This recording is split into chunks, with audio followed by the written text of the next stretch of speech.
તો આજ તો ભૂખ લાગી હતી તો આપણે બનાવશું મગના લાડવા। તો મગના લાડવા બનાવવા માટે આપણે લઈ લઈશું 500 મગ આપણે લઈશું અને મિક્સરમાં નાખીને તેનો લોટ તૈયાર કરી દઈશું। તો લોટ તૈયાર છે તો આપણે એને છાનણી વડે છાળી લઈશું, જેથી એના અંદર મગના નાના નાના કટકા હોય તો એ નીકળી જાય।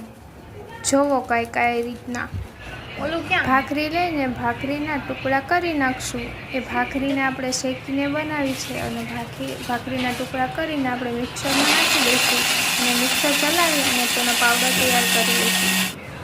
જો પાવડર કાંઈક આ રીતનો હોવો જોઈએ ને, પછી પાવડરને આપણે દાથરીમાં લઈને તેને જોઈ લઈશું અને તેને મોળ દઈ દઈશું। આપણે તેમાં નાખવા માટે કાજુ બદામ આપણે ખાંડી લઈશું ખાંડણીમાં।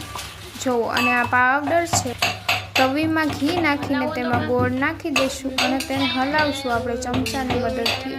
તો એને હલાવશું પછી ગોળ ઓગળી જશે તો કંઈક આ પ્રકારનો થઈ જશે।